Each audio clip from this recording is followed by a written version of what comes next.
Hello, everybody. Here we are again in another episode of We Are Family. Nope. Let's be family. We're going to get this right one of these times. We're Start again. Hello, everybody. Here we are one more time, one new episode of Let's Be Family podcast. We are Duke Lamastra and Denisse Lamastra.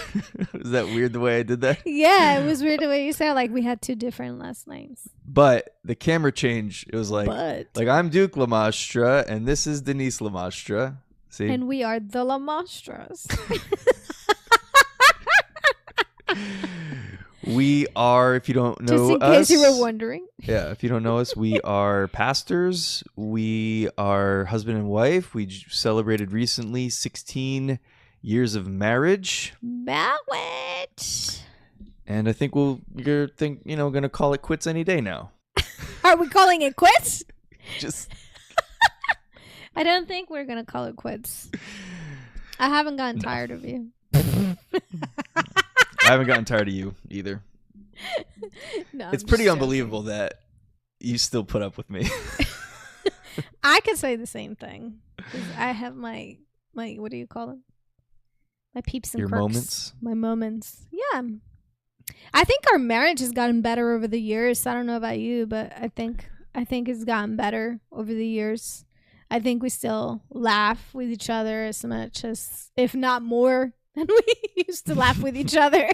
Yeah, for different reasons. Yeah, now, maybe, so but it's good. We do have those moments.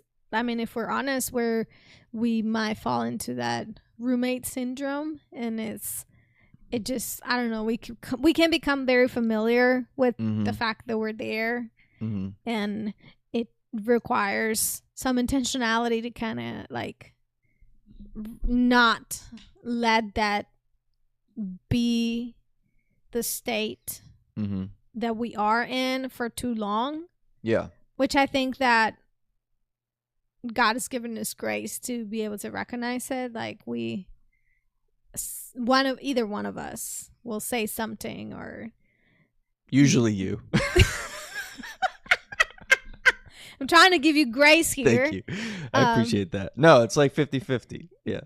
But so that we can continue to connect and continually to grow as a couple individually and as parents and everything that entitles being married.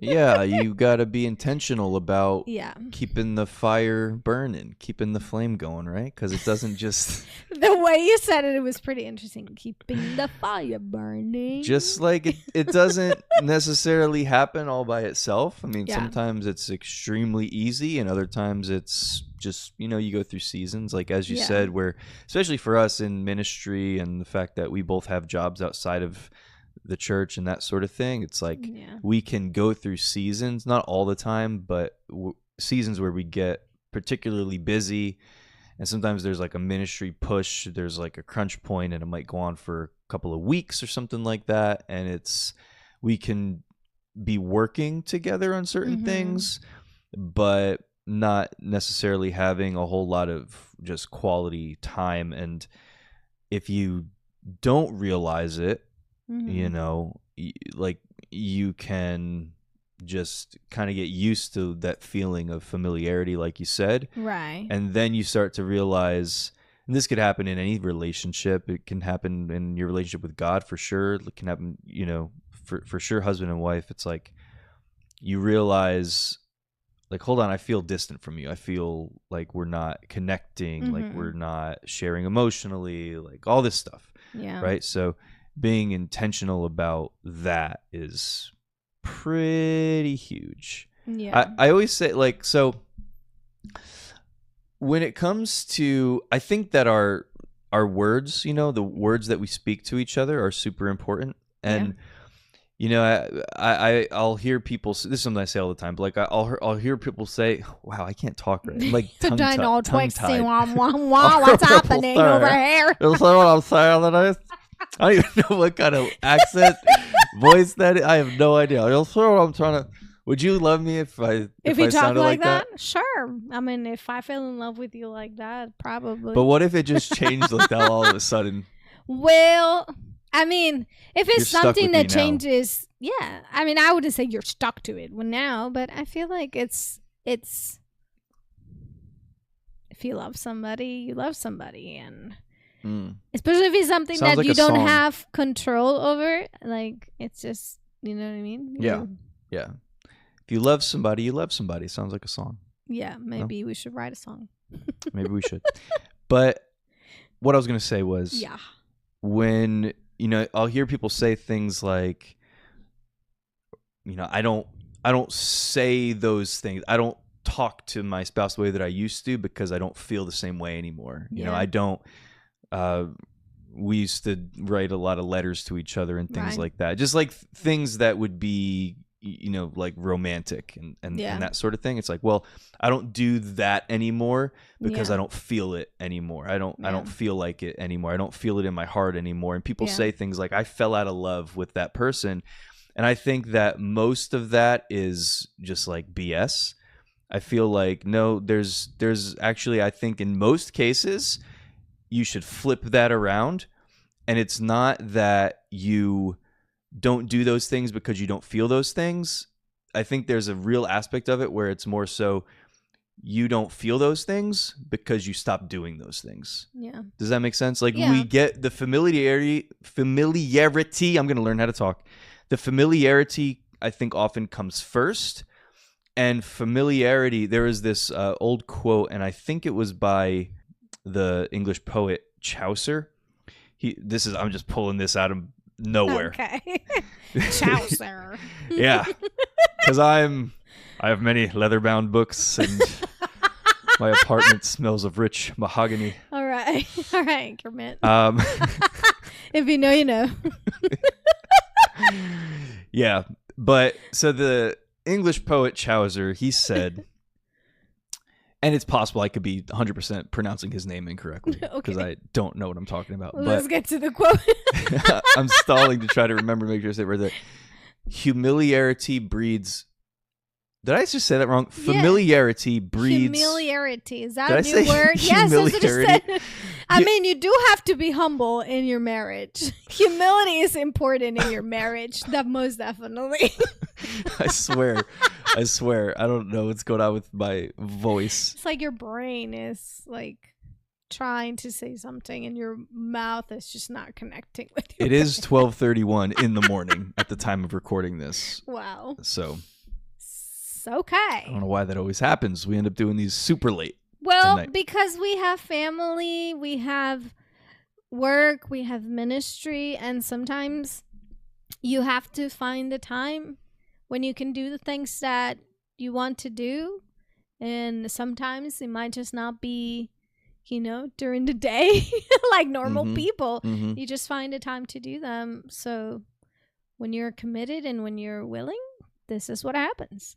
Yeah. So we'll make it happen. That works. We make it work. That works. So familiarity breeds contempt is the quote. Yes. And if you you think about that, it's like, okay, familiar. When I become overly familiar with somebody, and we're using familiarity in a negative sense, right? Like not just you're familiar because you know somebody well, but where you become just comfortable in your relationship that you become complacent. Yeah. Again, it's something that happens a lot in our relationship with the Lord, or it can happen in our relationship with the Lord. We become too familiar with him. The same thing that happened with Jesus, the people that knew him, the people that had grown up with him, or that had seen him grow up, they had a hard time receiving from him. That's why Jesus said, a prophet is not without honor except in his own hometown, except where he's from. And he had that problem when he was in his hometown. He got up to speak, and people were impacted by the authority with which he spoke and all that, but then they began to realize, like, oh wait, isn't that Joseph's son? Isn't that the carpenter's son? Oh yeah, we know his brothers, we know his family, we know who that guy is. And then they exactly like you said, they dismissed him. And it's that same thing when we're overly familiar in our relationship. and we stop growing together, or we stop recognizing that there's actually more for me to learn about you. There's more for us to learn about each other. There's the deeper place for us to go in love, in life, in intimacy. And that familiarity essentially breeds contempt. That's a really powerful quote, because when I think it often starts in that place of just getting overly familiar, which leads to this place of complacency, which leads to this place of I'm no longer doing the things that I used to do because now it's just easy and it's familiar. And if that goes on too long, then that spark, that flame, that whatever you want to call it, can begin to diminish. And now, because of that familiarity, you're no longer pursuing the person like you used to. You're no longer sowing into them with your words and with your actions and with your love languages or whatever like you used to. And then you get to this place of staleness or stagnancy. And it's like, oh yeah, we don't do those things that we used to do because it just doesn't feel the same way. It's like, well, but you weren't intentional about doing the things, whether you do the same things you always did or it's new things or whatever, but doing something to keep things moving forward with intimacy and with connection. If your relationship is just in survival mode, it's not thriving. You know, and I think that marriage is one of those things that, or like being in love or like falling in love, it has like that component of like that fairy tale feeling or that romanticized idea of like, oh, I'm always going to look at him with like gloomy eyes, or he's always going to look at me like this, or things like that. I think sometimes we can become so enamored with a certain ideology of what it should look like instead of growing together and moving and changing as the seasons of our lives are changing. Because you are at a specific place in your character, in who you are, in your walk with the Lord when you first get married. But then as the years go by, you do have to recognize that we change. We're growing, like we're aging, we're progressing, and it's important to recognize and grow with the person as those changes are taking place. And I think when we lack to the recognition, or we don't see that, and we always think like, oh, he's always going to be the same guy or the same woman, that at that point in life, then I think like we're missing it. We're missing it completely, and we're missing it, the opportunity to grow old and love that person as the changes and the seasons go by. So I love watching 2020. True crime is like one of those things that I really like to watch. And I remember watching a specific episode. This young boy was kidnapped, right? And his parents for like many years were waiting to hear what had happened to him, because nobody knew. It was a cold case for many years and whatever. He had siblings, and his family was a very close-knit family. And the person was asking the mom, like, how is it that you guys as a family were able to stay together and continue to go on with life even when you had such drastic loss? And she said something very powerful. She said, when this happened, I got to a point where I realized, no, you cannot have my family. Like, whatever the situation is, no, you cannot have my children. Like, my children are not going to suffer because of this loss. So we recognize that the loss is there, but I'm choosing not to let that steal away from us what we can have. And you cannot have my marriage. And I think that's such a powerful statement to say, that when you realize that maybe you become too familiar with something, or that something is not going the way that it should be, to make that choice to say, no, you can't. You're not going to take my joy away. You're not going to take my marriage away. You're not going to take my spouse away. You're not going to take my children. And making the choice of taking that responsibility to say, whatever is on my part, whatever I am responsible, I'm going to make sure that I do what I can't. And I also think about when I'm face to face with the Lord, what I will say, because I'm gonna give an account to God for what I did with the things that He gave me. So I often think about this when it comes to, our marriage and it comes to our family and everything. It's like, I want to be able to stand there and say, I did my part. Marriage is a choice. It's the same choice that you made that day when you were, in your white dress and with your guests and celebrating, and you're saying, yes, I'm choosing this. It's the same choice that you have that day when, you're struggling financially, or you have little kids and you're sleep deprived and you're tired, or you're exhausted from work, and you feel overwhelmed by, like you feel frumpy and dumpy or what. It's the same choice that you made that day, and you do choose that. Yes. Or you have to make that choice. So what are you going to do? Yeah. We are responsible for that. Like a lot of times I feel like we want to put the responsibility on something else. Yeah. Or find reasons why we didn't do something. I think everything that God gives us comes down to an issue of stewardship. And it's like, how am I stewarding the things that God has given me? The gifts He's given me, the talents He's given me, the faith that I have because it's His faith and He gave it to me, the ministry or the job or the children, marriage, relationship, like it's all an issue of stewardship. How am I stewarding? How am I managing or administrating, or whatever word we plug in there? How am I taking care of? How am I tending to this thing that you've given to me, Lord, that you've placed into my hands? And again, like anything that we just let fall by the wayside, that we don't sow into, that we don't pour into, eventually it's gonna die or grow weak or grow stagnant or something. So I like what you said there about like continuing to make that decision. It's the same decision I made that day with my white dress on. Well, not you, not your white dress.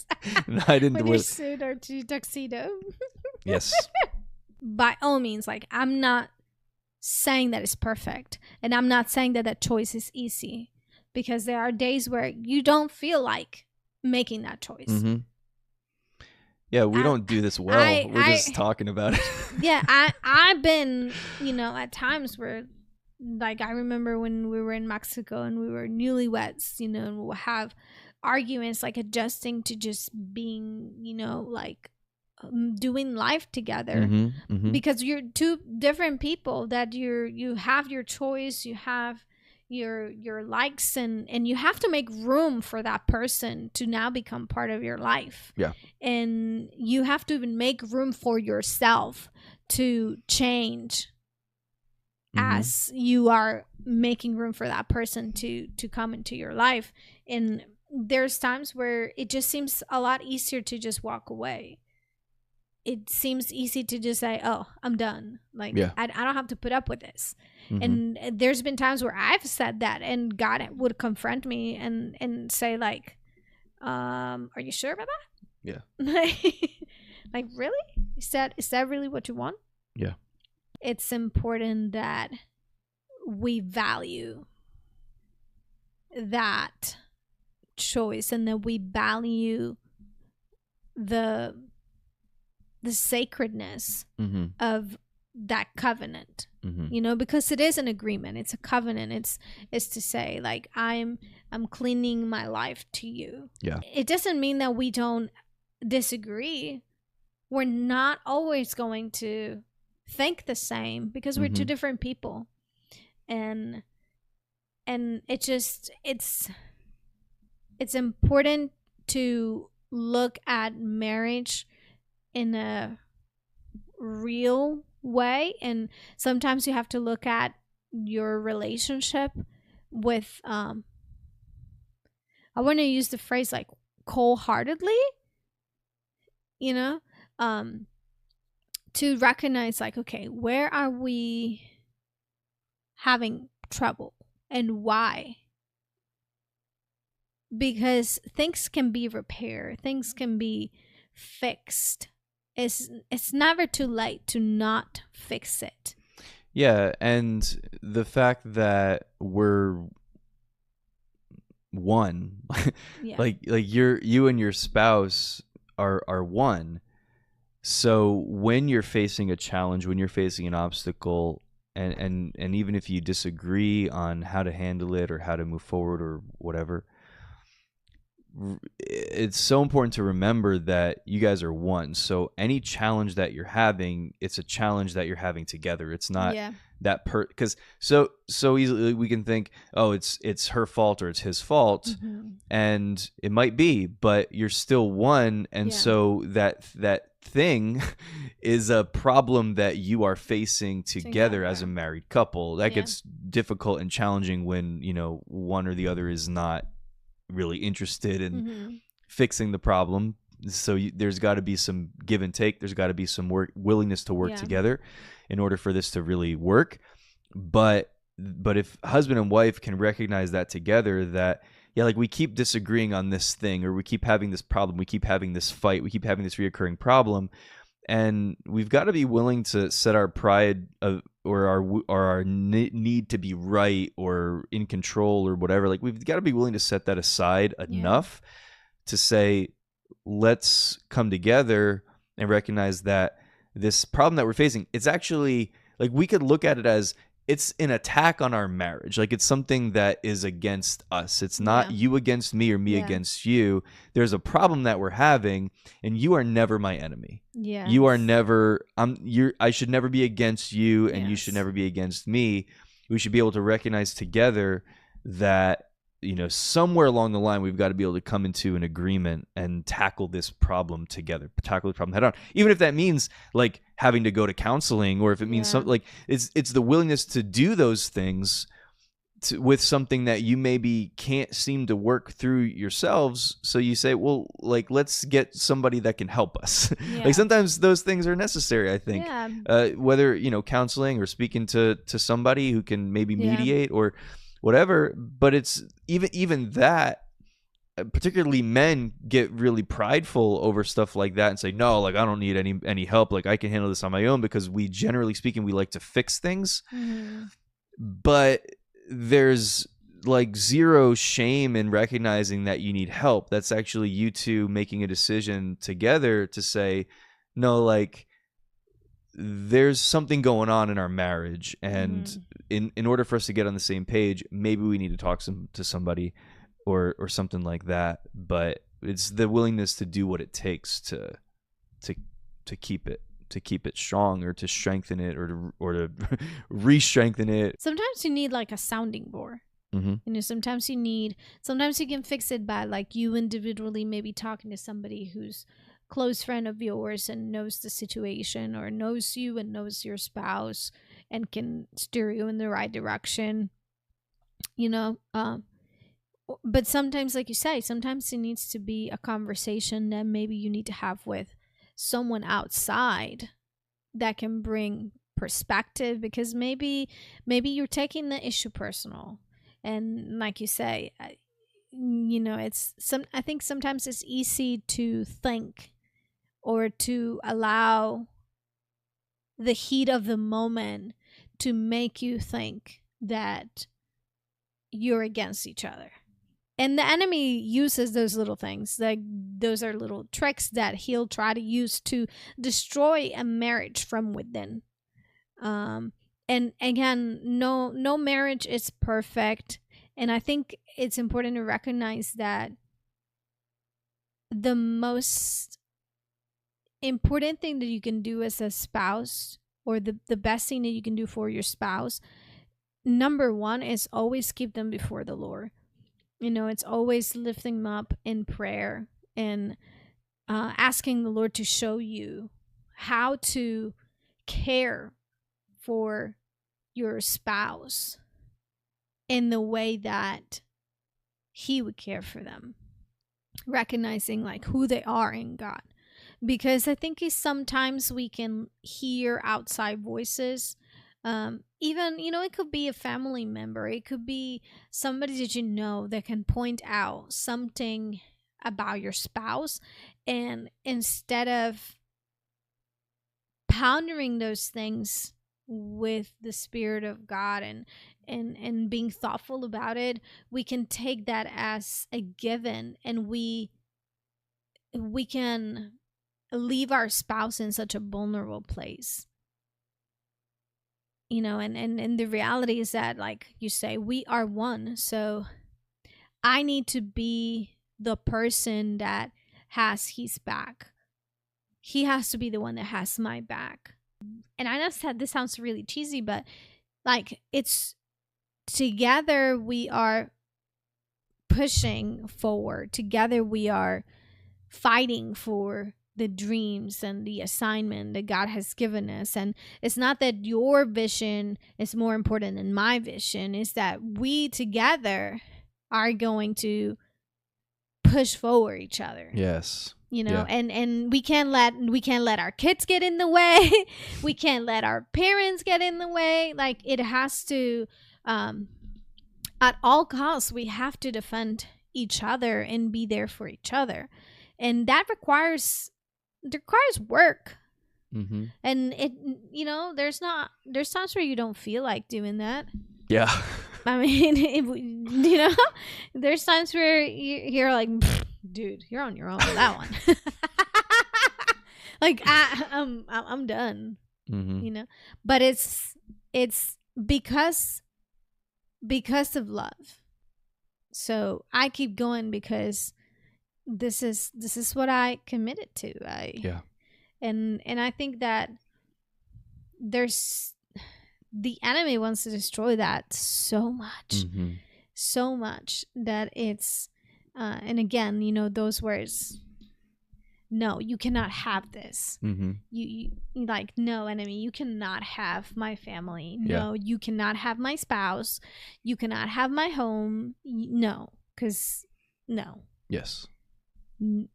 And do what it takes. It's not fun when obviously you're going through difficult times, but find the joy. Yes. Find the joy. In the sorrow, there is joy. And finding those times. There are times where you need to be the one lifting the other one. Yeah, for and sure. There are times where you'll be the one to be lifted. And keep on going. It's not always what do you call it? It's not all pink, beautiful and never trouble or disagreements or no, it's an, I want to say, an uphill battle, but it's not really a battle. That's bleak. It's just, it comes with the territory. You have something that's valuable, then you'll have opposition, so you'll have to defend it. Yes. Yeah. Because it's valuable, because it's important, it's crucial. So it's take your stand. Yeah. I mean, and to speak from a spiritual, perspective, the enemy is always going to attack. I mean, he's going to attack family and marriage, and I think through family, we represent the image of God fully. Do you know what I mean? Like, there's something about when I look at the beginning. In the beginning, God and God created, of course, the heavens and the earth and all that. But then, God says, "Let us make man in our image," and God creates man. Then He creates woman because He said it's not good that man should be alone. It was the desire of God to put man into a family situation, and God Himself, Father, Son, Holy Spirit. There's an aspect of family there that I think fully, or more fully encapsulates the nature of who God is. And both man and woman are created, equally created in the image of God. Yeah. And it's, a man will leave his father and mother and be joined to his wife. They'll become one flesh. There's this thing from the very beginning of God joining us together in family. And there's just something about that that's so powerful, and therefore comes under such attack. I mean, there's such an attack from every single angle you can imagine today of the fabric of family. I mean, that's like the key foundational structural component of society, right? Like society is really built and strengthened through family and through community. Yeah. Through family as far as nuclear family, but then family as far as broader sense of just that connection and that community.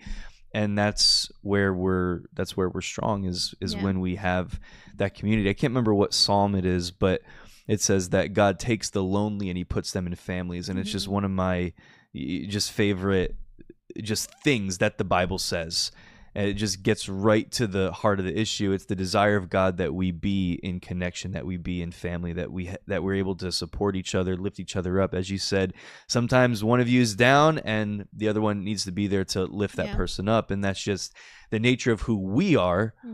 And that's when we're able to be strongest, and when we're able to reach our full potential, I think, is when we're surrounded by people that we call family or consider family. Yeah. I think it's one of those things where, also considering the reality that we're called to serve each other, we're called to honor each other in that sense.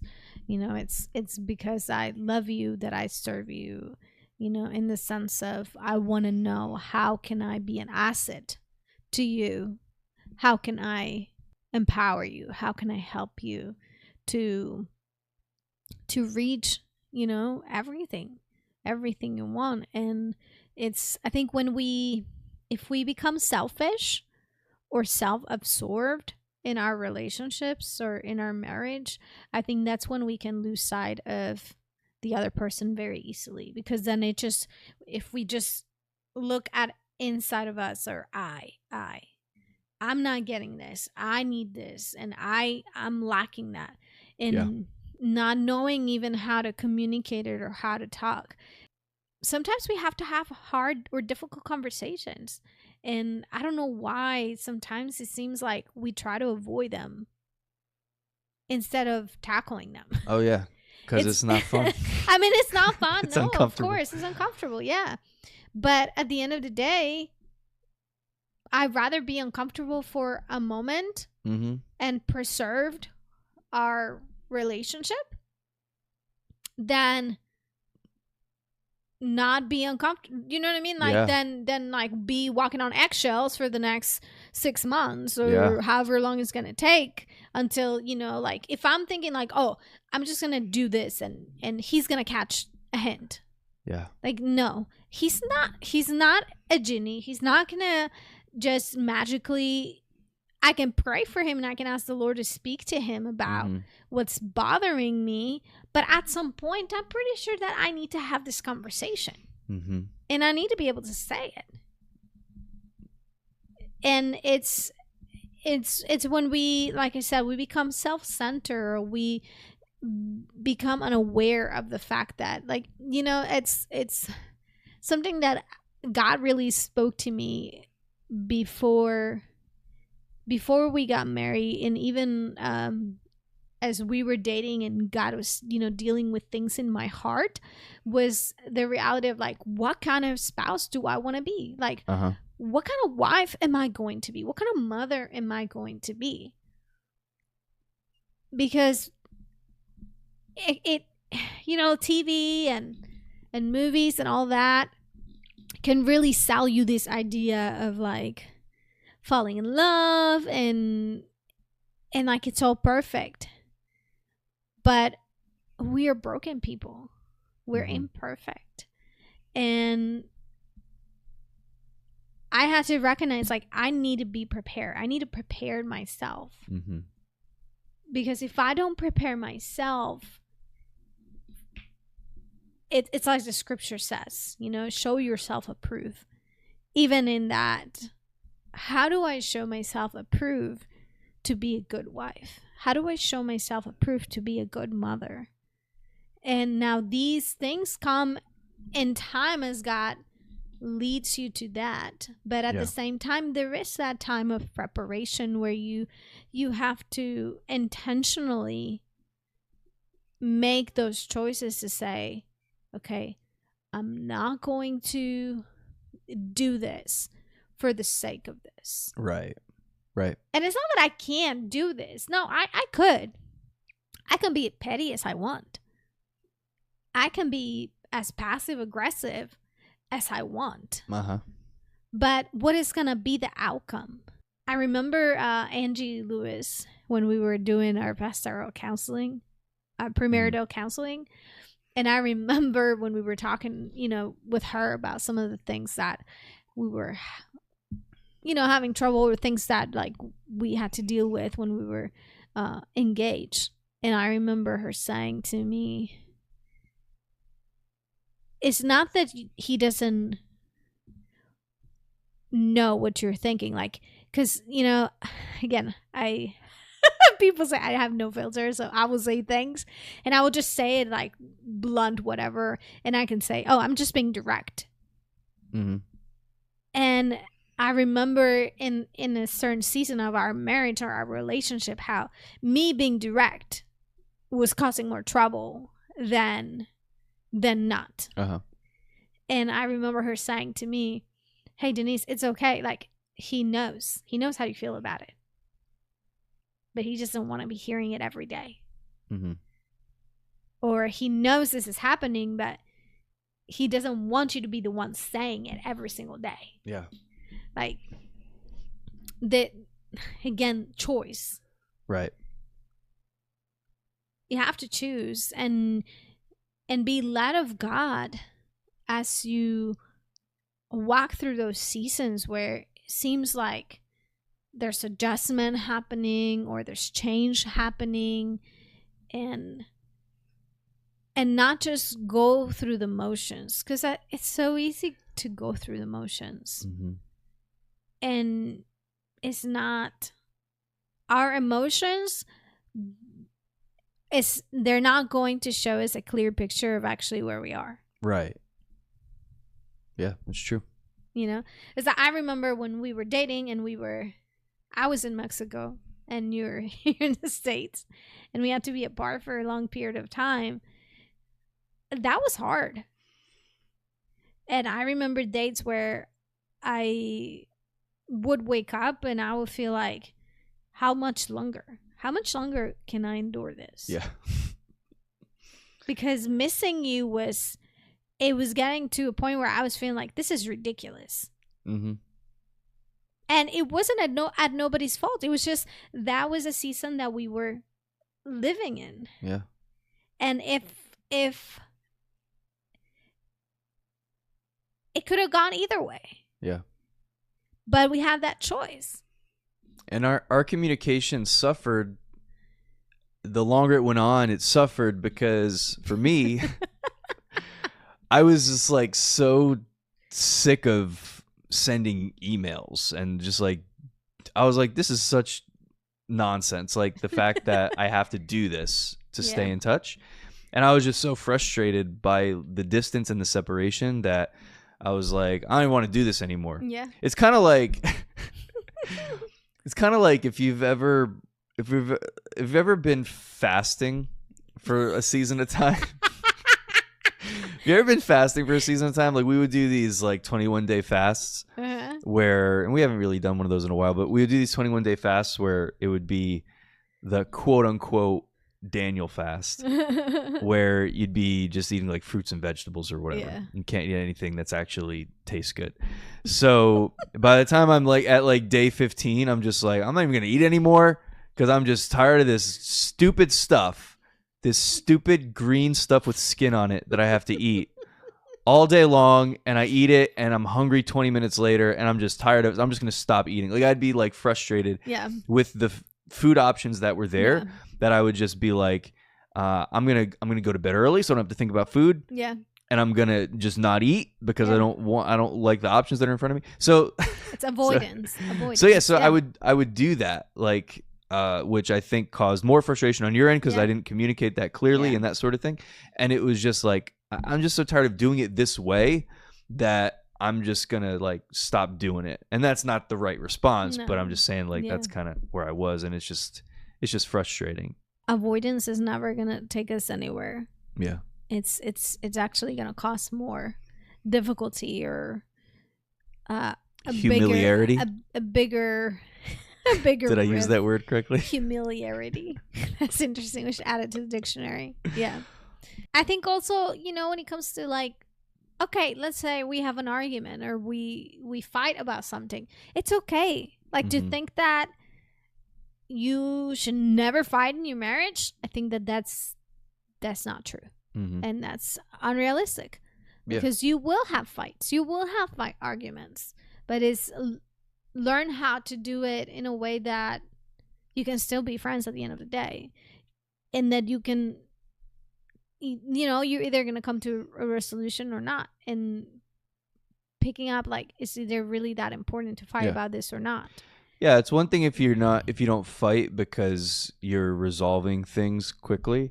Yeah. It's another thing to not fight because you're ignoring everything, or you're pretending that there's not problems when there are, and that sort of thing. Everyone's going to fight eventually, at some point, regardless. There's going to be fights, as you said. Those fights can be over so quickly because you're just getting good at being on the same page with one another. Or you can go the opposite extreme of just like, as you said, avoidance, and just avoiding the confrontation because you're just fed up with it. And a lot of couples will say that, as long as we were fighting, there was something, like, as long as we were fighting, like, we weren't always happy, but there was something, like, we were fighting because the reason you're fighting is because you care. At the end of the day, like, we're fighting for something. Even if you don't realize that in the moment, you think you're just fighting because you're mad at the person, but you're fighting for something because you still care. Yeah. But a lot of couples say that that's when the real disconnect and the real kind of like the beginning of the end sets in, when you stop fighting. Yeah. Because not because things are good, but you stop fighting because you just don't want to deal with it anymore. Yeah. A lot of marriages don't survive. They don't survive difficulty, and those like messy conversations and hard conversations that you might be avoiding having with your spouse. It's worth it to have it rather than to just keep ignoring it or keep sweeping it under the rug. And you've got to be led by the Spirit in this. But I remember having a conversation a while back with a friend who had real, just very serious marriage problems. They were having trouble. They were having, a lot of fights, a lot of disconnection. And eventually they went to counseling, and they had a great counselor who got to the root of the issues and who really, really cared and really kind of brought them back to helped get them back, to a place of intimacy and connection. But I mean, they both had to have this conversation where they both had to admit that they were unfaithful, and it was hard, and it took time, sure, but there was this willingness within both of them to fight for their marriage and to restore the marriage, and there's got to be that, at least a willingness, even if you don't know what to do with it, but at least a willingness, on both sides, in order to restore something that's, feels like it's been crushed or broken. Yeah. I love that story too. I mean, it sucks for them that they had to, that they went through what they went through, but it's awesome on the other end of it to see the restorative nature of God at work in their lives, in their marriage. And their testimony, or one of the things that they would say, is just how worth it was to have those conversations that you put off for so long, you never want to have them because it's going to hurt so much. It's going to be so messy. You're going to feel like the worst person alive. But it's sometimes that's what it takes in order to, piece something back together that's been broken. And the thing about that, I'm going to broaden it a little bit, but the thing about that when it comes to marriage, anything, not just marriage and relationships, but anything that you might be struggling with. One of the things that I remember my friend said to me in that conversation was, one of the things that was so helpful to them is the counselor that they had so much grace for them and really helped them to see a perspective that as they were beginning to share and open up about the mistakes that they had made, there was so much acceptance there. And, sometimes we can have this thought in our mind that says, I can't be open and honest about the struggles that I'm having or about the mistakes that I've made or the sin struggle, the addiction, whatever it might be. Like, I can't be open and honest about this thing with anybody because of the judgment I'm going to receive. I know they're going to reject me. I know they're not going to forgive me. And of course, like there are times where, you may have shared with somebody and that's exactly what they did. But if you find the right person to talk to, if you find the right person to open up and share with, I don't know if you've ever experienced this before, Denisse, but like there's times where like I wanted to, just open up about something and I put it off for so long because I was so afraid of the rejection that I was going to receive. But then that willingness to just be open and honest, and then being met with grace on the other end, being met with mercy on the other end. Yeah. And it's like, wow, that completely just changed my whole life. It changed my whole perspective. And anyway, I'm kind of rambling, but there's just something about that. So I think on both sides, it's like, that willingness to be open and honest, but then also on the other side, that willingness to hear somebody out, to hear somebody's heart, and to, sometimes be that for somebody else when necessary, to not be so quick to judge and to reject and to, cast blame and whatever. Not saying that, especially in a husband and wife situation, if you're opening up about something where it's like a real serious, grave mistake, that you're not saying that there's not going to be a season of like real, pain there and working through some issues, because there for sure can be some real, trauma to work through there and to mend and repair. But I think what I'm ultimately trying to say is just like, if it's worth fighting for, it's worth fighting for, and it's worth having those hard conversations, and it's worth being honest. It's worth getting help if you need help from somebody else. Like it's just worth it. And the Bible says, what God has put together, let no man separate. Yeah. And when God has brought together husband and wife, I'm not saying there's never a reason for divorce, but I do believe that a lot of times we give up too easily. Yeah. And it's a process. So the same way that that separation began, or that distance started to take place, the same way that it took time for becoming resentful, for getting upset or mad, and that anger turning into hatred, or that discontent to turn into like an ultimatum and all that. Like it's a process. It doesn't happen overnight. Like you don't just wake up one day and say, oh, I'm going to leave my spouse today. No, there was a process that brought you to that moment that you're making that decision. Yes. So the same way works when you're trying to repair or mend the situation or mend the relationship. It's going to take time in that process. And that process it's great. I think that it's amazing when God does things and he restores things in a miraculous way. That's amazing. Fun. Yeah.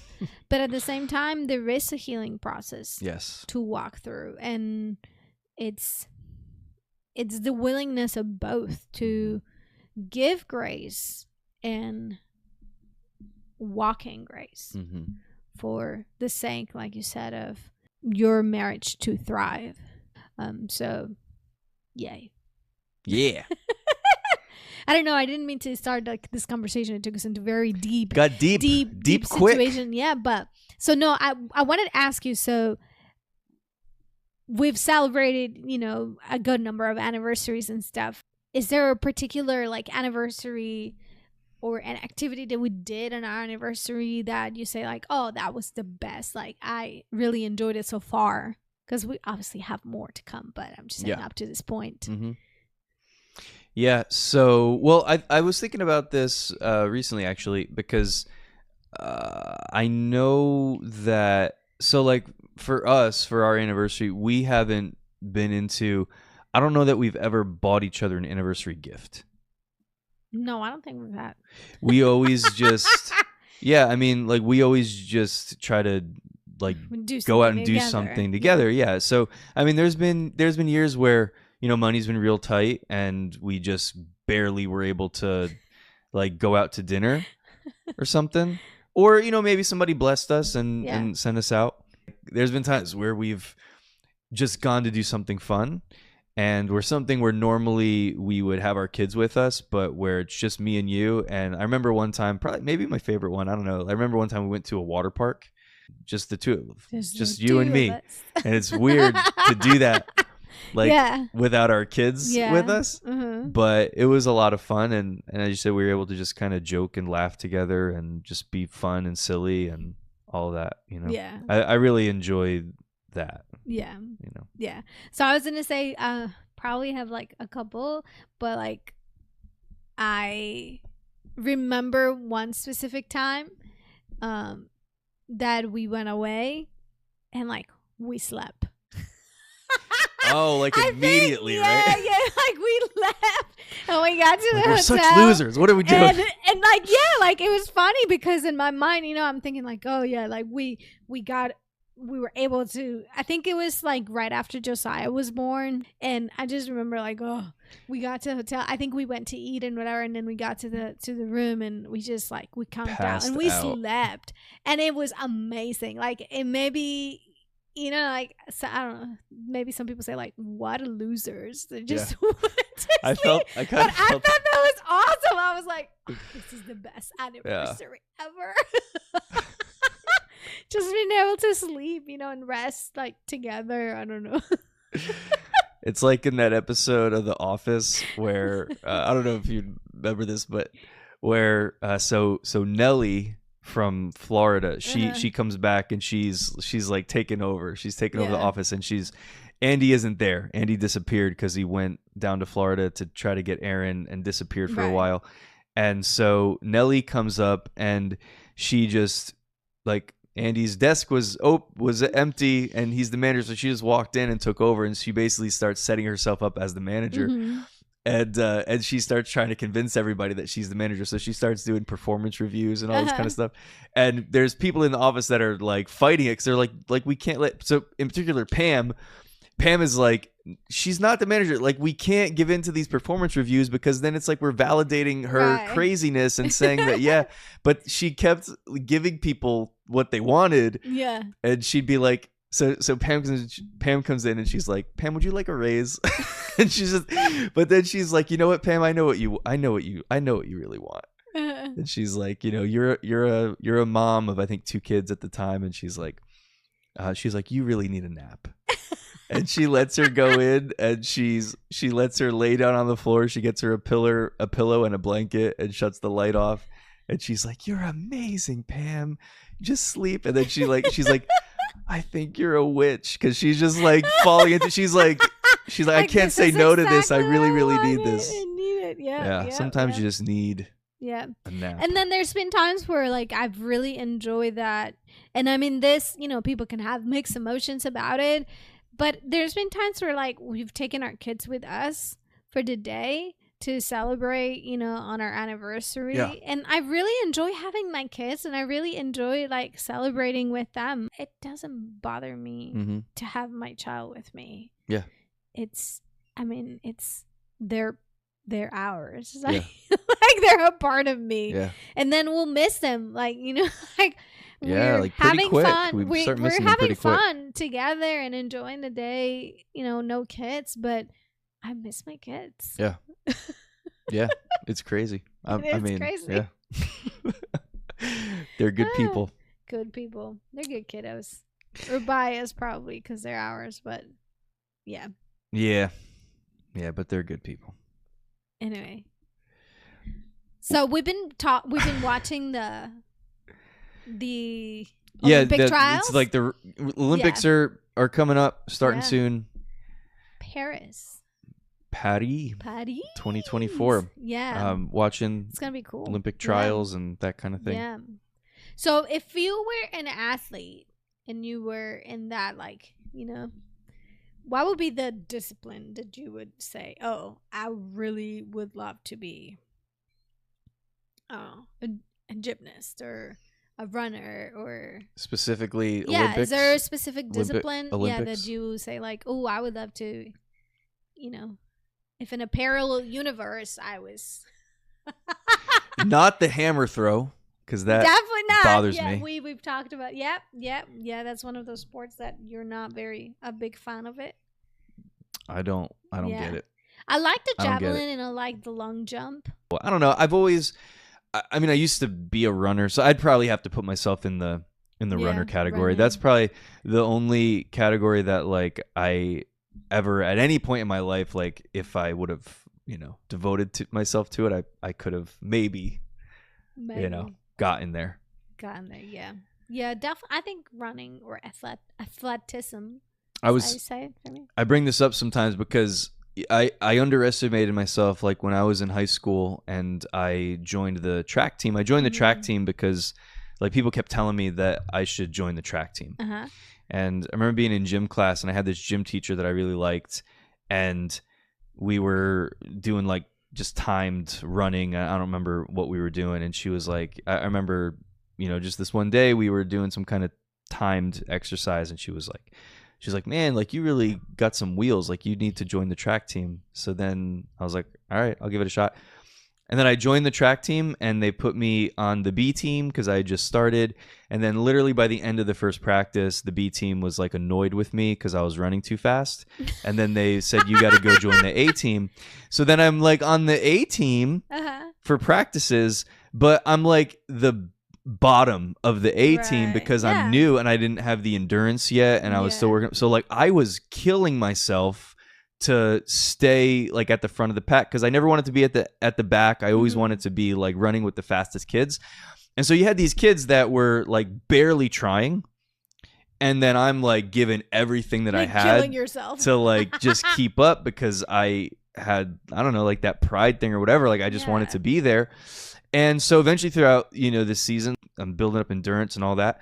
And I don't know, like, I just felt like whenever I had an opportunity to run one of the events that I was good at, because I didn't get to do, like, I was always put into these races. Like, I always had to run 400s and 800s.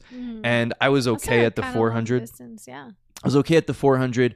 I never really figured out the 800 to get good at it, but, like, I was okay. I was progressing in the 400, but the 1 and the 2 were the races that I loved because it was just an all-out sprint, and I was actually pretty fast. So a couple times that I had a chance to run one at a meet, for some reason it just seemed like the coaches, like the head coaches, like, they never were there or they never saw it happen. And I'm telling you, like, I was running faster than the kids that were on the team, like, on the team that would do those races, and I would be faster than those kids. And then I just felt like I'd never kind of got, like, the opportunity to really do what I was good at. And it kind of hurt my confidence, and I felt like I wasn't good enough. And so I kind of got out of it quicker than I should have. And I do feel like I'm not saying I would have been in the Olympics. I'm just saying, like, I do feel like I could have competed at a somewhat, you know, higher level in sprinting. So anyway, that's something that it kind of looking back, it took me years to figure that out, that looking back, like, hold on, it was my own just mindset. Yeah, my own mindset, bad mindset that made me possibly miss out on some cool opportunities. But so yeah, I'd probably choose running just for that. I did some like a little competitive swimming, like freestyle swimming within my own gym. So for me, it would be swimming. I always kind of like the idea of diving, but at the same time, like it freaks me out. Like it's crazy, just how high they are. Like, you know what I mean? So I don't know. And then always seeing them, and it looks like they're a lot closer to the platform than they actually are. So I don't know. That's like, woo, like it requires guts to be up there and, everything. But I enjoy watching those sport events. I think I would do running too. So I was in middle and like junior high, and it was dumb the reason why I couldn't participate in running. It wasn't even because like I wasn't like fast, because I was. I think I know what you're gonna say. What? No, I'm not gonna say it. You say it. So yeah, like the main reason why I couldn't like participate is because they said I didn't have the body type to run. So because I had, I don't know how to say it per se, but tiggle bitties. Really? I wasn't gonna say that because my womanly form was to pronounce that there was gonna be a problem for me running. Yet I was pretty fast. Like I was like, well, what seems to be the problem? Yeah.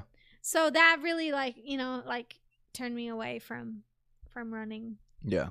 So I did soccer, which I love. I loved indoor soccer and stuff, but it's different. I definitely can see the difference. So between Mexico and the United States, like here, there's definitely a lot more opportunities for like soccer scholarships.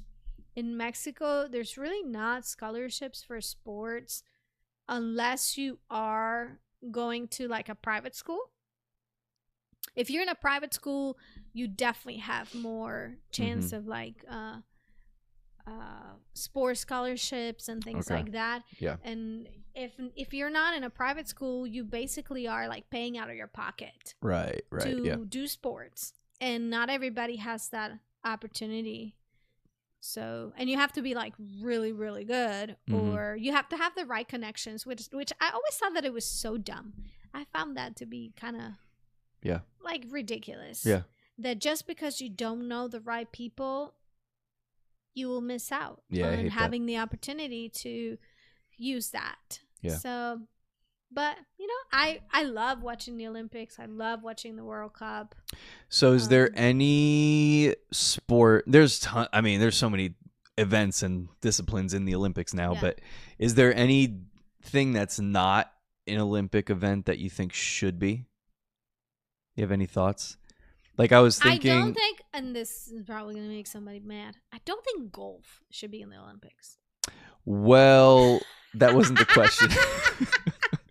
I don't think golf should be in the Olympics. Yeah. I know it's a discipline and I know it's a sport, but I just kind of feel like, I don't know. Yeah, I'm trying to think because, like, if I'm a real stickler. Yeah, if I'm a real stickler, like, I don't know. I would maybe want the Olympics dialed back some and to get rid of a whole bunch of stuff. I definitely love, like, field and track. Taekwondo, I think, is awesome in the Olympics. Scrimmage, is that what you call it? Like the sword? What? Oh, fencing? Yeah, fencing. I think fencing is awesome. Yeah. So on that, like, because I feel like Taekwondo and fencing, fine. Like, it's good that it's in there, but the way that they do it, I just feel like it's. And I think it's hard changed. To follow. What do you mean by it's hard to follow? Because of the way that the scoring happens, like they'll start. Or it goes too fast. It goes like really fast. Yeah. I'd like to see a fight. Yeah. You know what I'm saying? Boxing? Well, so boxing is fine. Boxing's great. Because it's just it's a round. And it just keeps going. With Taekwondo, it's like every like 2.5 seconds, it's like Stop. Well, because it's scoring. It's sparring. Yeah, so it's just scoring. You're getting a score, and then if you're not familiar with the discipline, I can see why it would be difficult. I get it. It's just like so. It's good that it's in there. I don't really want to take it out, but it's just, to me, it's not a great watch because it's just so quick. Volleyball matches in the Olympics are amazing. Volleyball is good. Do you like the 2-on-2 beach volleyball or the indoor volleyball? So I like both events. The only thing I dislike about the beach volleyball is the uniforms. And I have the same issue when it comes to track and field. Yeah, all of the, I don't know. All the track and even like sometimes like swimming, like I really don't want to see someone's like butt. You know what I mean? Like, I don't want to see your butt cheeks bouncing. Like, come on. It's just I don't know. So the track and field uniforms now, it seems like every year they get, not every year because not every year, but every 4 years they get a little bit more revealing, and it just seems like this year I just don't crazy. I wonder, and again, I'm not the athlete, so I don't know, maybe I should ask an athlete, like, are you actually comfortable with this outfit? Like, can you explain to me why you picked this outfit over, I don't know, longer shorts? So here's the thing, something like that. I remember 3 years ago I was kind of defending the beach volleyball uniforms because I have a problem if the girls or the guy, but I think this pertains more to girls. I have a problem if the girls don't have a choice, and they're being told this is what you have to wear, and it's like super skimpy or revealing or whatever. But I don't have a problem with it if they had a choice and that's what they chose to go with. Because what happened with some of the, particularly in the beach volleyball, the girls, I remember this being an issue 3 years ago. Some of them were saying, no, like, we're choosing to wear like the swimsuit style, bikini style, whatever. We're choosing to wear those because when we're diving in the sand and sand gets in your bathing suit, it's less comfortable, or it's less uncomfortable when you wear the smaller one than when you wear the the longer one or whatever. So some of the girls were choosing to wear the longer one, some were choosing to wear, and to me it was like, okay, well, if that's your choice and it's actually, you feel like it's more comfortable for you and it's actually helping you in the discipline that you're doing, I don't have a problem with that. If I'm going to be, lusting after that, then it's my issue at the end of the day. Like, but some of these, it's like, I don't see what the difference is. It actually just seems to me, and maybe that little bit of extra freedom when you're running and your butt cheeks are hanging out. Like, I don't know. Like, it seems to me like it doesn't make that much of a difference. But but so, fun fact, all right. Originally in the Olympics, and the Olympics goes back like thousands of years to like ancient Greece, right? Okay. But initially, were they wearing like tunics, like no, dresses or something? Initially, it was only one event. Naked? It was only one discipline. The only thing that it was at the beginning was basically running, and they did it naked. No, they didn't. So they did it naked. Wow. And it was all hanging. Yeah, but it was all men. Right. I don't know if they had to do it naked, but I know that they did it naked. They chose to do it naked. Probably. They chose to do it naked, or they had, I don't know, but it was naked, and so. Compared to back then, we're actually doing pretty good. I guess so. Yeah, we're more covered up than back in the day. Yeah. Wow. Yeah, so we're more reserved. I don't know. So it's like the same. Like, so I love gymnastics. I love watching gymnastics. And I've always felt the same way about it. Like, are you comfortable in what you're wearing? I get that your legs maybe need to be free, so there's no like snagging or anything like that. I think comfort and being able to do your discipline to the best of your ability, that's probably what you want to go with.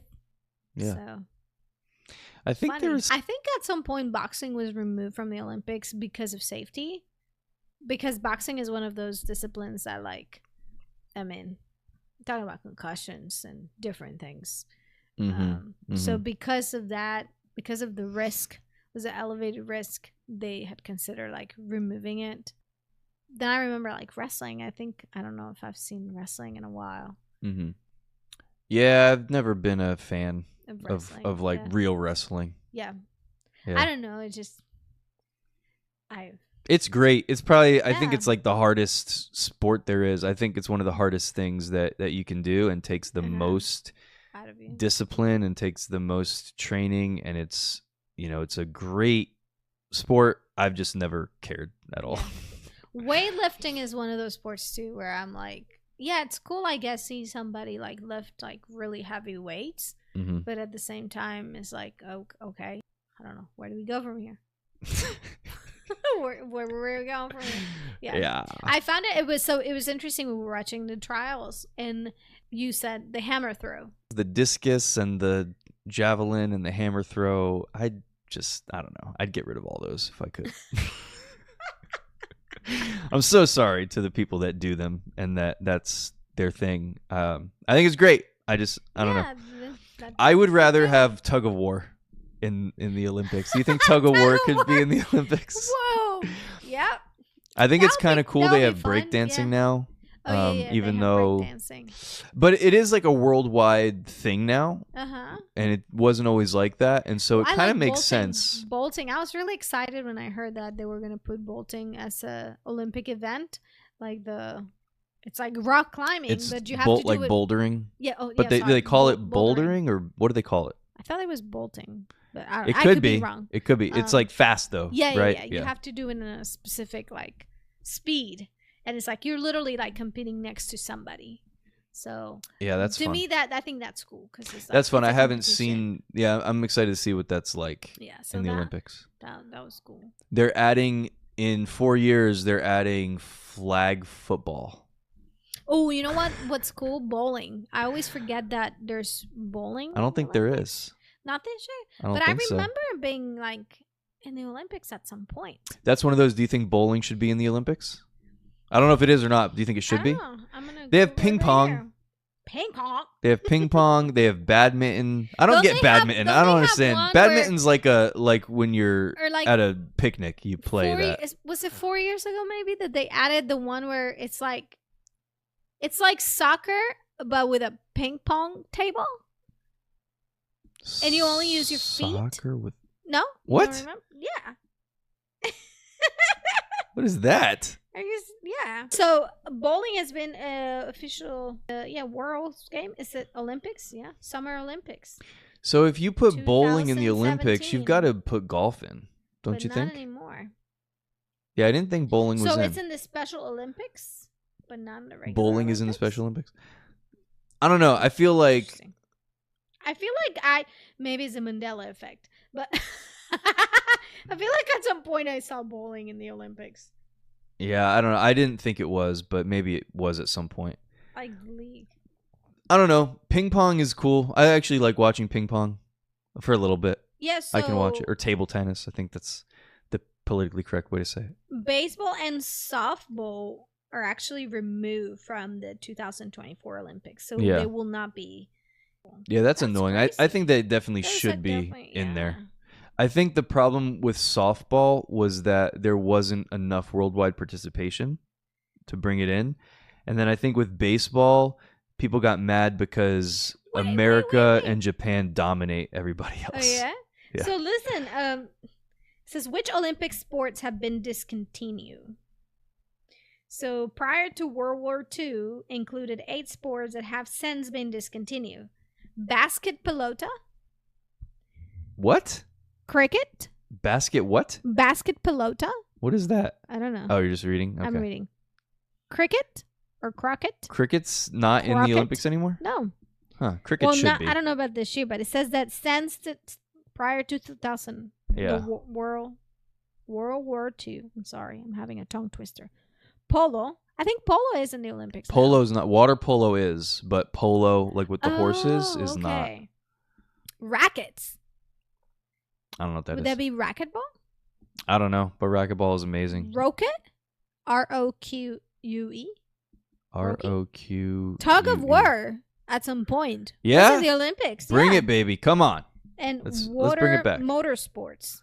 So yeah, I think that should have been in the Olympics at some point. Like jet skis? Yeah, that would be amazing. Do they do wakeboarding in the Olympics? Wakeboarding should be if it's not. That'd be awesome. So. Or We're water not doing skiing. Surfing? Surfing is in the Olympics, which is awesome. I'm glad that's in there. How did they do that, though, when the Olympics are in Paris? I'm guessing. No, like surfing. How do they do because surfing has to be the coast. Yeah. It's not in Paris. It's probably somewhere. Unless they're doing it in one of those, sometimes for like surf competitions, they use those they create their own waves. Wave pools or whatever. Yeah, that's a good question. I don't know. That's crazy. How about power walking? I think I like power walking. You do? Yeah. And it's so maybe it's because I'm biased. So there's a lot of really good Mexican athletes that were part of that discipline. Can I tell you a Mexican joke? Sure. Is it Mexican? Sure? Why? It's making fun of Mexicans. Oh. Can I tell you? I guess so. How come more Mexicans don't participate in the Olympics and track and field events? Because we're short? Because we're not fast enough? No, that's not why. Jumpers? Hey, parkour? Is parkour in the Olympics? It is, yeah. Wow. Pretty sure. I just thought about Pretty that. sure. I'm trying to see. So do you want to hear my punchline or not?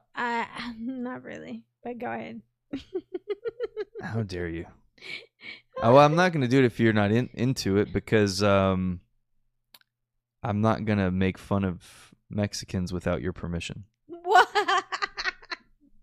So aquatics, we have swimming, diving, water polo, artistic swimming. Oh, is that synchronized swimming? Oh, I love watching synchronized swimming. I'm assuming that's what that is. Synchronized swimming, like you really have to be really good. I can't stand it though. By the way, I'm sure it's it's hardest thing in the world. Artistic. And I can't even imagine what it's like, but I can't. It creeps me out. It. To me, it looks so creepy. Those movements crazy. And the smiling faces. It's crazy. It just. I've seen like reels of like synchronized swimmers and how like they have to put like that gel on their hair. I can't do it to keep their hair like from coming off, and then they have to have the nose plug, and like go upside down. Like you definitely could not be a synchronized swimmer. No, you get all dizzy. No, there's no way. No, that would not be your sport. So they have archery, which is awesome. Yeah, archery is okay. It's all right. Then they have running, hurdles. I feel like I would like archery better if relay. It was more like wildernessy. Canoeing. Yeah, I like the canoe, like the big. Or rowing? Isn't it called rowing? It's rowing, I think. Okay, yeah. Cycling. Ooh, I definitely like cycling. Cycling should obviously be there, for sure. BMX. BMX cycling, is cool. Mountain bike, and track. Wow. Equestrian. Yeah. Yeah, to me that's not Olympics. I don't know. That was the horse is doing all the work. Yep. Who has the best horses? Yeah. Which country has the best horses? Like Argentina and England? Yeah, probably Argentina. Football, golf, gymnastics. Would they have artistic? Wait, what do you mean football? Football, soccer. Like American football. I don't think so. Are you sure? Yeah. Yeah, they don't have that. I don't know. Handball. No one plays that but us, really. Handball? Handball is like where you throw the ball into the goal. It's like you're running around. I forget the rules, but it's kind of like rugby-esque, but I don't. Hockey, yeah, I like watching hockey. Winter though. And then they have wrestling, but they have Greco-Roman and freestyle.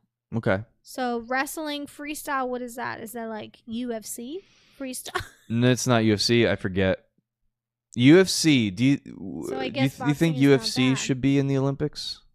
I do. That'd be awesome. Oh, and then it says that they proposed breaking, which I guess is breakdancing, which skateboarding, sport climbing, which is bouldering and that combine, and surfing. Yeah. So I read that in the 30s in one of the Olympic Games that there were two pole vaulters from the same country that tied each other. Yeah. They both came in, I think, second place. Wow. So what they did was they gave them half a medal. They did, yeah. What they did was, I was totally joking. No, but they didn't give them half a silver.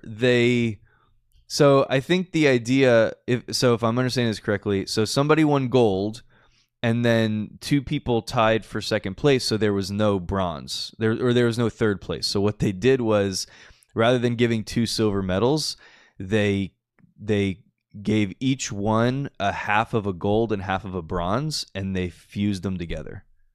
So like they had this weird conglomerate medal where it was like half gold and half bronze. Thought that was interesting.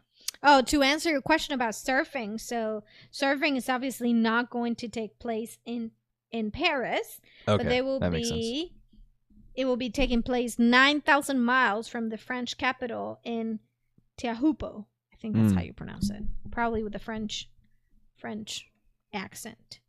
Located on the island of Tahiti in French Polynesia. Interesting. So they will have surfing, but it just won't be anywhere near Paris. So yeah, I think I read that the Olympic rings, that they represent the 5 continents, which so the 5 but I don't get that, because it doesn't really make sense anymore. I'm assuming that maybe when they set it up, Australia wasn't sending people to the Olympics, so, or maybe they just lumped Australia in with Asia. I don't know, but obviously not Antarctica. They don't have any Olympic athletes, but that's what it was anyway. It was like the 5 inhabited continents. Maybe at the time Australia was like barely inhabited, and that's why they only did 5. And then the colors, the different colors of the rings. Do you know what the colors are? I think it's gold, red, green, blue, something else. I don't know. But the colors are because it's like all of the countries have at least one of those colors in their flag or something like that. So they chose colors that are, at least somewhat representative of every country on some level. So do you prefer the Summer Olympics or the Winter Olympics? I think I probably get more excited about the Summer Olympics. Yeah. Just because to me, it seems like a bigger deal. I think people care more about it.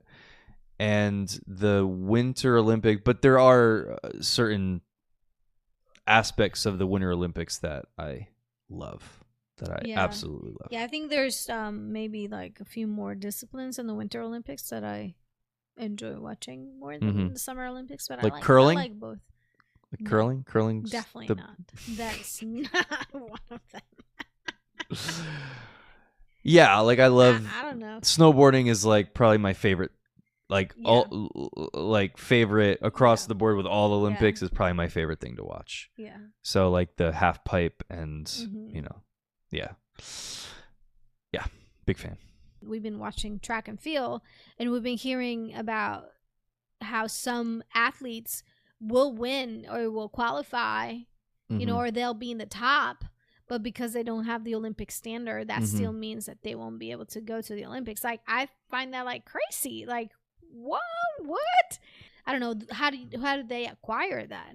Is it something that they look at throughout like the year previously as they're preparing to go to the Olympics, or who sets that standard? That's probably what it is. I don't know how far back they go, but it's like you have to have done that before at some point in some kind of official meet in order for you to have the Olympic standard. So it was crazy. It was in the women's high jump where the girl who won the competition didn't go. Yeah, she doesn't get to go because she doesn't have the Olympic standard. So what happens? Like, how can she ever get to the Olympic standard if she doesn't go to the Olympics? Like, well, she just has to clear that height on her own. I think it's 1.97 meters or something like that. Yeah. And so she just has to clear that height somewhere. Consistently? Yeah. Not even consistent. I just think you have to do it once. Yeah. But not like in your backyard. Like you've got to do it in some kind of recognizable way. Yeah. Gotcha. Yeah. And just be like, hey, I did it, guys. Like, okay. No, you have to. They got to watch you do it. Yeah. You know. Wouldn't it be cool if you saw? Now I don't know how this would be a discipline in the Olympics or not, but American Ninja Warrior, like an obstacle course like that in the Olympics. I think that would be pretty amazing. Like steeplechase, the running one where they have to jump over things. Yeah, but steeplechase is not the same like running the course in American Ninja Warrior. Like, yeah, no, I get it. I'm just saying. So I don't know. I just thought it would be really. How about like a regular obstacle course? Like if there was an event called obstacle course and it was like what you did when you were a kid in gym class, and there was just but more legit than that, and stuff was just set up like you had to. What were some stupid obstacle course things you had to do? Well, anyway, we have to do like rope. Yeah. Well, the rope climb, I don't know. I feel like that could almost be an Olympic event, like who can climb the fastest. The fastest. Huh, I don't know. Let's bring back tug of war to the Olympics. Yeah, I feel like that could do it. Yeah. Definitely. There's a lot of things I would trade for tug of war. Definitely not cheese chasing. That will not be an Olympic. Oh, the cheese chasing. Yeah. Back to that tradition. Mm-hmm. I don't think that should be the cheese roll. Yeah, cheese roll. What was that town called? I don't know, but I still forget. Think about that. They do the cheese hilarious. roll. Yeah, that's fun. I don't see how that could be an Olympic. Well, I guess it would just be the top 3 finishers would get. No. Yeah. But so I'm excited. I'm excited to see the Olympics and see the different countries. So, do you know which country has the most Olympic participants? I don't know. Does that change probably every America. year? Does that change like every time the competition goes on, or is it always the same country? Yeah. Well, America's always up there. Usually, I think in the summer, China probably has maybe more than America. In the Winter Olympics, I think Russia kind of, they might have a bigger team than America has, or it's real close or something like that. I forget. But I think Russia, America, and China we're like some of the biggest countries, right? Yeah. There's some other countries in there like India, but I don't think India sends that many to the Olympics. Hey, what do you think about chess? Should chess be in the Olympics? Obviously, it's not a sport. It's a very mental game. Actually, I shouldn't have said obviously because that might offend somebody. Chess it's a very mental game, but there's something about it that, like, I hear that these guys and girls that do these chess tournaments, like, they'll burn like 6,000 calories in a match because of how hard their brain is working. And what is it? They had to outlaw something, like they had to make something illegal in chess. What is it? I don't know. Darn it. You forgot. Forget what it was. Maybe it was like playing blindfolded or something. Because like these people that like these chess grandmasters, they can have like 20 different games going on just in their head. Really? Wow. At all times. Like they remember every move and they just know they can picture the board in their head. Where like you ever hear people do that, where they do these, they'll play chess, like me and you sitting here right now, I could be like bishop's pawn to a5. I don't know if that's a real thing or not, and I'll just make that move like in my head, and then you'll respond and you'll say knight's pawn to so you whatever. Can just call the play, so and we're both just picturing it in our head. So like if we're no, I could not do that. It's insane. I'll be like, what? I need to see it. I need to have it in front of me. Yeah. It's insane. And they can do that, and they'll play a whole match in their head. Wow. But they could be doing that with somebody for years. Wow. Or they could be doing it with a bunch of different people at the same time. So sometimes in these competitions, these chess tournaments, Like it'll be one person playing 10 matches simultaneously and just walking through, and they can do it. Like there's some of these people that are so good, like they could literally do that blindfolded. Wow. It's like not even looking at the boards, not looking at anything, but they know what's going on in their head. It's absurd, but yeah, it's cool. It's crazy. I'd accept that in the Olympics. I think that'd be kind of cool. Yeah, I guess. I mean, not the head thing, but just like that. Yeah, that's interesting. So, the Olympic Games in Paris 2024, around 10,500 athletes will compete. This is from 206 nations. Whoa. NOCs? Is that what it's called? OCs? It says NOC. I don't even know. I don't know. NOCS. From 206 NOCS will compete. So I'm assuming those are countries? I have no idea. Oh, no. National Olympic Committees. Oh, so okay. I think that's what it's called. Yeah. Instead of like countries, they just call them. You're not talking into the microphone. Oh, I'm sorry. Well, I'm looking at my phone, so I'm trying not to be rude. National We're not, like, Olympic Committees. So 10. Yeah, like National Olympic Committee. Because so like Russia, I believe, in the last Winter Olympics, they had been they were like banned because of like cheating or something, because of the whole doping thing, right? Maybe it wasn't the last time. Maybe it was the time before that. I don't remember. But they got caught cheating or something, and so Russia was not able to compete, but they found a loophole and they became the Russian Olympic Committee. I think it was ROC, right? And so they didn't compete under the flag of Russia. They had to create a separate flag, but Russia essentially was still able to compete in the Olympics, just not as Russia. So it was like a loophole, which was just kind of crazy. Now you say doping, and it just made me think about it's always every Olympic Games, there's something going on with that. Some kind of scandal. So that's some doping situation. Yeah. Hopefully it's not happening this year. Well, Cool Runnings, I think, is one of the best sports movies ever. Yeah. And Olympic Jamaica bobsled team. We have a bobsled team. Yeah. On the Wanderers. Yeah, I love that movie. Yeah. Yeah, it's good. Yeah.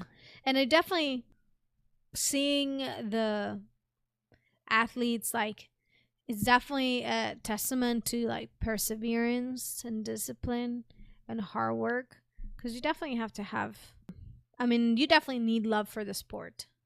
Mm-hmm. Like just loving the sport to be able to put yourself through training and through everything, and then also dealing with like the injuries. Like it's hard putting your body through so much. It's so devastating when you see somebody like who's worked so hard. Yeah. And then they get to either the Olympics or one of the things that a lot of the athletes were saying during the Olympic trials is that the trials are harder than just going and competing in the Olympics, because it's just like the mind battle that you go through when you're trying to qualify for something.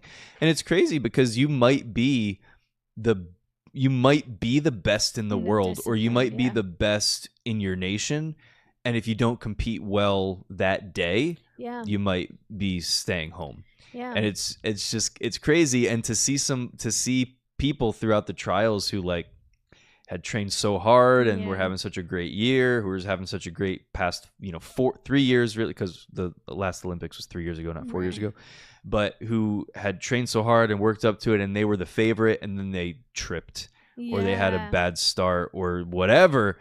And it's like, dude, that's so devastating when that happens, you know, or when there's an injury or something like that. It's just so devastating. Like, imagine training really your whole life for something or for years to get somewhere, and then you have the kind of injury that just like ends it. Right. It ends it because maybe you don't have, maybe it's just an injury that you can't ever fully come back from, or it's the kind of thing that it takes too long, because sometimes these runners or athletes they're kind of like aging out. Like maybe it's their last opportunity to make the Olympics before, they feel like they're kind of on the cusp of getting too old for it, to compete for it 4 years from now. Because 4 years is such a long time. Yeah. It doesn't sound like it's a long time, but it definitely is. All right. Well, let's, this is our longest one by far. Yeah. I don't know what time is it. Let's wrap this one up. Ooh, it's late. Let's not even talk about it. But we both don't have to work tomorrow, so it'll be good. Yeah. Well, thanks guys for joining us. Appreciate you very much. As always, don't forget to subscribe, leave a comment or a review or a rating on one of the podcast platforms, Facebook page, YouTube channel, whatever. Helps us out a lot. Appreciate you guys so much for checking out the episode. Yeah, let us know which one is your favorite Olympic sport, or which one would you take out? What would you get rid of? What would you get rid of in the Olympics, or what would you add? Should tug of war be an Olympic sport? Yes or no? We want to hear your thoughts. Yeah. All right, guys. Have a good one. Be blessed.